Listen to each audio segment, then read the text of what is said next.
کے ساتھ جو وعدہ کیا ہے، جو پرومس کیا ہے، جو پرتیجھا کی ہے، اس وعدے کو نبھایا کرو. وعدہ کرنے کے بعد وعدہ نہ توڑو، وعدہ خلاف نہ بنو. مسلمانوں، پانچوں ٹائم کی نماز میں اللہ سے وعدہ کرتے ہو، ایاک نعبد و ایاک نستعین، اے اللہ ہم تیری ہی عبادت کرتے ہیں اور تجھ ہی سے مدد مانگتے ہیں.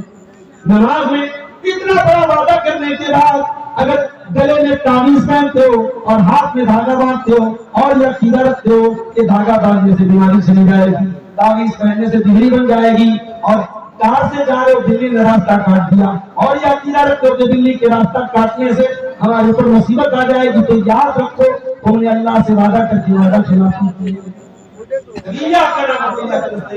کیا ہے. اس وعدے پر قائم رہو اور اس وعدے کو نبھاؤ. ذالکم وصاکم بہ لعلکم تذکرون، یہ اللہ تعالیٰ کی بہت بڑی نصیحت ہے. اب 9 چیزیں ہو گئی. اب لاسٹ اینڈ فائنل چیز سن لیجیے، آیت نمبر 153 سورۃ انعام. بہت اہم آیت ہے، اس کو بھی سن لیجیے، اسی پر میں بات کرتا ہوں. وَأَنَّ هَذَا صِرَاطِي مُسْتَقِيمًا فَاتَّبِعُوهُ. اور اے نبی دنیا والوں کو بتا دو اسلام ہی میرا سیدھا راستہ ہے، اسلام پر چلو گے تبھی تم صراط مستقیم پر چلو گے.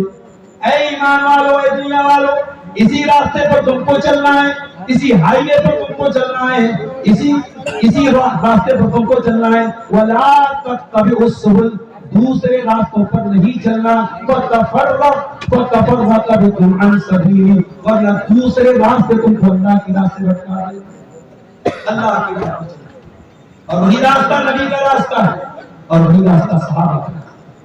اور اللہ کی قسم اہل حدیث کی دعوت اسی راستے کی.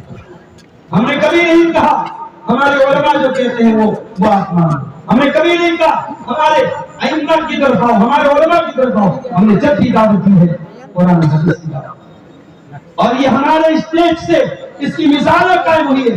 اگر کسی ایک عالم نے قرآن و حدیث کے خلاف کوئی بات بیان کی ہے، دوسرے عالم نے تردید کی. ابھی مجھے کسی نے بتایا کہ کہیں کسی نے تقریر میں کہا کہ ختنہ کی دعوت حرام ہے. یہ حرام کا لفظ اگر کوئی استعمال کرتا ہے مناسب بات نہیں ہے، کیونکہ بات آئی ہے، اسے میں بات بتا رہا ہوں کہ ختنہ کی دعوت کے بارے میں زیادہ سے زیادہ یہ لفظ استعمال کرنا چاہیے، بہتر نہیں ہے، مناسب نہیں ہے.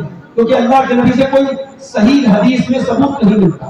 نبی کے زمانے میں جب اپنے بچوں کا ختنہ کرواتے تھے، اگر دعوت سنت ہوتی تو نبی سے ثابت ہوتی، کوئی صحیح حدیث سے ثابت نہیں. لیکن اس کو حرام نہیں کہا جا سکتا. اگر کوئی یہ دعوت دے رہا ہے، اس کو ہم بہتر نہیں مانتے ہیں، سنت نہیں مانتے، مگر حرام بھی کہنا یہ زیادتی کی باتیں ملتا ہے. اسی طریقے سے آپ کے علاقے میں نے سنا ہے عقیقہ لوگ کرتے ہیں، بڑے جانور کا عقیقہ کر دیتے ہیں، بڑے جانور میں حصہ لے کر کے عقیقہ کر دیتے ہیں. یہ بھی غلط ہے. عقیقہ کے سلسلے میں کہیں کوئی ثبوت نہیں ملتا کہ بڑے جانور کا عقیقہ کیا جائے. عقیقہ چھوٹے جانور کا، بکرے کا یا بھیڑ کا ثابت ہے، اسی میں آپ کیجیے. ہاں عقیقہ کے جانور کا ڈھکا ہونا ضروری نہیں ہے، اگر بغیر دانت کا بھی اگر مضبوط جانور ہے اس کا آپ عقیقہ کر سکتے ہیں. تو یہ 10ویں اور آخری بات ہے تو اللہ نے بیان کی، وَأَنَّ هَذَا صِرَاطِي مُسْتَقِيمًا فَاتَّبِعُوهُ وَلَا تَتَّبِعُوا السُّبُلَ فَتَفَرَّقَ بِكُمْ عَنْ سَبِيلِهِ. کہ اے ایمان والو، اللہ کے راستے کی صراط مستقیم کی پیروی کرو اور دوسرے راستوں کی پیروی مت کرو، ورنہ تم کو یہ دوسرے راستے اللہ کے راستے سے بھٹکا دیں گے. اسی منہج پر، اسی راستے پر، اسی صراط مستقیم پر مرتے دم تک چلو اور اپنے بچوں کو بھی چلاؤ. کہیں ایسا نہ ہو کٹیہار میں رہتے رہتے تم دلی جا کے رہنے لگے، ممبئی جا کے رہنے لگے تو اپنے بچوں کے بارے میں غافل ہو جانا. نہیں، دنیا کے کسی بھی کونے میں چلے جاؤ، اپنے بچوں کو اسی منہج کی دعوت دینا، انہی علماء سے جوڑ کے رکھنا، اپنے بچوں کے عقیدے پر دھیان دینا. یہ دھیان دینا کہ تمہارے بچے، آج میں جب آپ کے علاقے میں آتا ہوں، بعض نوجوان آتے ہیں دونوں ہاتھ سے مسافہ پڑھتے ہیں. اس کا مطلب کہ ان کی تربیت نہیں کی گئی، ان کو نہیں بتایا گیا کہ مسافہ جو سنت ہے وہ ایک خاص ہے. ہمارے بہت سارے نوجوان ہیں، ان کے یہاں میں بہت ساری چیزیں دیکھتا ہوں، نماز پڑھتے ہیں سنت کے خلاف نماز پڑھتے ہیں. کیوں؟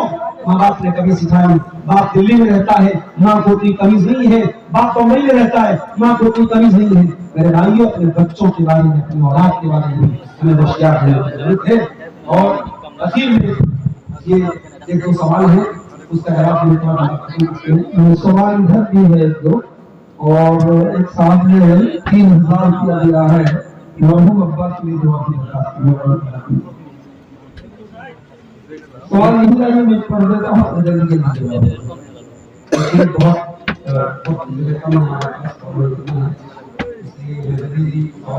دیکھیے ننیالی پورنیا کے کشواش صاحب نام ڈاکٹر ان کا سیمسنگ موبائل گر گیا، کسی بھی بھائی کو ملا ہو اسٹیج تک پہنچا دے، اس میں کوئی بھاری چیز نہیں ہے، ان کا ڈاکٹری ڈاکومنٹ اور ہاسپٹل چلاتے ہیں، ان کا سارا کچھ ہے، دے دیجیے، یہ اللہ کے دین سیکھنے کے لیے آئے ہیں، اتنا بڑا عظیم شان جلسہ ہے، اگر کسی کو ملا ہو سیمسنگ موبائل اسٹیج میں پہنچا دے کی اس موبائل کے دام سے وہ بے چین نہیں ہے، ان کے اندر جو ڈاکومنٹس اس کے بے چین ہے، آپ حضرات کسی کو بھی اگر یہ ملا ہو تو پہنچا دے کی دعوت کریں۔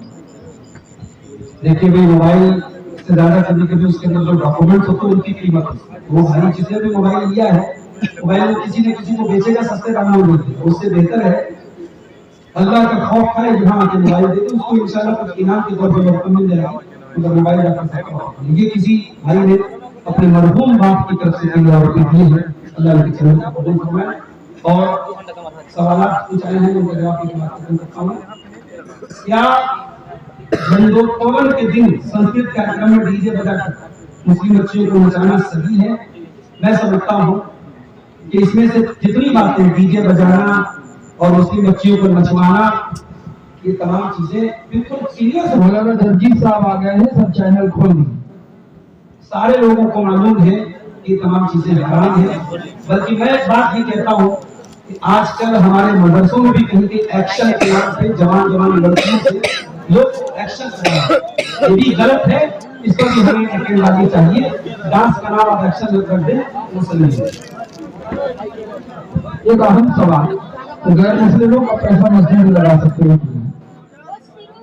دیکھیے اس بارے میں میرا مشورہ یہ ہے کہ علاقے کے جو سینئر علماء ہیں ان سے آپ مشورہ کر لیں۔ میرے اپنی معلومات کی حد تک غیر مسلم کا پیسہ لگایا جا سکتا ہے، کیوں؟ کیونکہ خانہ کعبہ کی تعمیر مکہ کے مشرکوں نے کی تھی اور اللہ کے نبی نے اس تعمیر کو باقی رکھا ہے، غیر مسلموں نے اپنے ہی پیسے سے کی تھی۔ یہ الگ بات ہے ان غیر مسلموں نے حلال پیسے سے، وہ خانہ کعبہ کی تعمیر میں حرام پیسہ نہیں لگا، حرام بزنس کرتے تھے وہ لوگ، مگر اتنا ان کے دل میں اللہ کا ڈر تھا کہ وہ خانہ کعبہ میں حلال کمائی کا پیسہ لگا۔ تو آج اگر کوئی غیر مسلم ایسا ہے جس کا مکس بزنس ہے، کچھ چیزیں غیر مسلم اسلام کو بھی مانتا ہے، اس کا سود بیاج بھی چلتا ہے، بہت کچھ حرام بھی کام چلتا ہے، تو اگر اس کا موسٹلی بزنس زیادہ تر بزنس جائز چیزوں کا ہے اور کچھ وہ حرام کے بھی کام کر رہا ہے، تو ایسے غیر مسلم کا چندہ آپ لے سکتے ہیں۔ اور مسلمانوں بھی یہی مسئلہ ہے، مسلمان کا بھی چندہ اگر کوئی مسلمان ایسا ہے جو موسٹلی اس کا کام حلال ہے، کچھ وہ حرام کام بھی کر رہا ہے، ایسا انسان اگر چندہ دیتا ہے تو ہم لے سکتے ہیں۔ لیکن جس کے بارے میں معلوم ہے کہ اس کی سب کمائی حرام کی ہے یا کمائی کا زیادہ تر حصہ حرام کا ہے، ناجائز ہے، چاہے وہ مسلمان ہو چاہے وہ غیر مسلم ہو، اس کا چندہ نہیں لینا چاہیے اور مسجد و مدرسہ میں نہیں لگانا چاہیے۔ اللہ عالم بالصواب، یہ میری اپنی تحقیق اور اپنے علم کے مطابق ہے۔ مزید آپ اپنے علاقے کے جو معتبر اور سینئر علماء ہیں ان سے آپ رابطہ کریں۔ اور ایک سوال، میت کو دفن کے بعد جماعت کے ساتھ دعا ہے؟ میت کے دفن کے بعد اللہ کے نبی نے حدیث میں فرمایا کہ مردے سے سوال ہو رہا ہے، اس کے لیے دعا کرو، تو سب لوگ دعا کریں گے، لیکن اجتماعی شکل نہیں ہونی چاہیے۔ اجتماعی کا مطلب یہ کہ ایک آدمی دعا کرے باقی سب لوگ آمین کہیں، اس کو دعا میں فالو کریں گے۔ ہاں سارے لوگ ایک ہی ٹائم اگر دعا کر رہے ہیں تو کوئی حرج کی بات نہیں، کوئی دفن کے بعد دعا کا ثبوت ہے، نبی نے دعا کا حکم دیا ہے، مگر اجتماعی شکل دینا اگر نبی سے ثابت ہوگا تو حدیثوں میں ذکر ہوگا۔ حدیثوں میں یہ ذکر نہیں ہے کہ نبی دعا کرے باقی صحابہ آمین بولیں، تو یہ شکل نہیں ہونی چاہیے۔ اور مٹی دینے کے لیے مثلا 5,000 آدمی آئے ہیں تو سب کو مٹی دینا ضروری ہے؟ کوئی ضروری نہیں، بلکہ مٹی دینے کی الگ سے کوئی فضیلت بھی نہیں۔ حدیث میں یہ آیا ہے کہ اگر کوئی صرف جنازہ پڑھ کے چلا جاتا ہے تو اس کو 1 قیرات ثواب ملتا ہے، اور کوئی دفن میں بھی دفن تک شامل رہتا ہے جنازے میں تو اس کو ڈبل قیرات کا ثواب ملتا ہے۔ مٹی آپ دے دیں اچھی بات ہے، مٹی نہیں دیتے کوئی گناہ کی بات نہیں، کوئی حرج نہیں۔ اللہ اعلم بالصواب۔ اللہ سے دعا ہے رب العالمین ہم سب کو نیک عمل اچھی سمجھ کی توفیق عطا فرمائے، اور جو 10 باتیں سورہ انعام کی ان 3 آیتوں میں اللہ نے بیان کی ہیں، ان 10 باتوں پر اللہ تعالی ہم سب کو عمل کی توفیق عطا فرمائے، آمین۔ وآخر دعوانا الحمدللہ۔ جتنے بھی چینل والے ہیں